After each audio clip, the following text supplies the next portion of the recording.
We're sitting down with DIY crafting expert Julie Lovin, the effortless girl. And today we're continuing our pumpkin projects, and these look beautiful. What do we got today, Julie? Today we have antique brass pumpkins that are all the rage Wow. in online decor, home stores. They look like brass, but we are making a version of these that are faux brass. They're plastic pumpkins, and I'm going to show you how to paint and antique them so they look like antique brass, but they're actually not. And they're family friendly. Yeah, They go forever. I yeah, mean, you're going to yeah, have these long term. So yeah. what's the first thing we need to do here? So to get this pumpkin, we're gonna just start with a metallic gold spray paint. A metallic is very important than just regular gold because it makes it look a little bit more metally, if that's the word, which is Mhm. probably not the proper word, but that's the word we're using. Hey, that's good enough for us. We are also you will need to purchase plastic pumpkins, and those are 8 for $4 right now at any craft store. You can get them at the dollar store probably for less than that. You can also use styrofoam pumpkins. So whatever you have, use that. You're also going to use antique paste wax. I use Rub and Buff brand because that's the only one I've ever found. I'm not sponsored by this brand, but this is a really good brand and it's very affordable. One tube will probably last you your entire lifetime because the tiniest little bit goes very, very far. So I just want to emphasize that because you want to start with the tiniest little bit of paste wax possible. And I'm going to show you on this pumpkin. I also use some rose gold spray paint, which I love that. And so I'm going to show you on that because it shows Really up a pretty. little bit better on TV. But you want the tiniest little bit of paste wax. You want to put it on something like paper or plastic just to protect your surface. Because if this gets on any surface, it's probably going to be really hard to get it off. Yeah. But start with, I found these sponges on a stick at a craft store. You can also get these at dollar stores. It's just easier to keep the wax off your hands because the wax is almost like a shoe polish.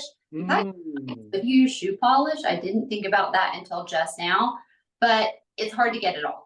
So Yeah. you want to start by just kind of dabbing. And what this is doing is antiquing your spray painted pumpkin. Oh, so it's aging it for you. Yep, we're doing a little bit Interesting. of patina on this, and then dab on the pumpkin, like the upper ridges. I'm not sure what pumpkin parts are called, but if someone knows, please let me know.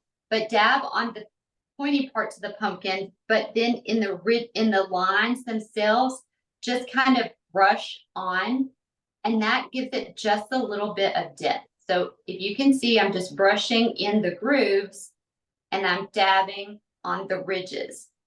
These pumpkins take just a few minutes to do this. You can always add more paste wax. You cannot get it off. So you want to just be very, very conservative with it as you put it on. And you can always add more, but if you add too much, you just will have to respray the pumpkin, which is not the end of the world, but you'll have to spray it because You have to start over. it's not coming off. Yeah. It seems like less is more. Absolutely. Less is more until do the whole pumpkin just with a first coat of black and also do the stem the same way. You just want to dab it on and then that kind of makes the whole thing age and then see what it looks like. It takes about 30 minutes to dry and once it dries, it never comes off. It never comes off on your hand. You can do all different sizes. I like to do kind of a mix of pumpkin sizes in here.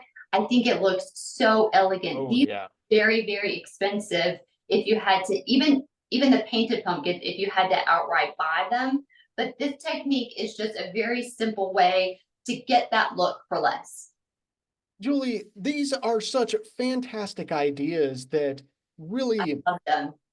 bring a lot to the home decor game Right. for very little investment, Yes. both time and money. So Yep. where can people go for full breakdown of this craft and to get more information on crafts that you do all year round? Sure. This video how to right now is on Instagram at The Effortless Girl. It will be on effortlessgirl.com and on Facebook and Twitter at Effortless Girl. Perfect. And as always, we're going to make sure all the information you need to connect with Julie to get started on your own do-it-yourself crafting journey. It's all going to be available after the show today on 9and10news.com.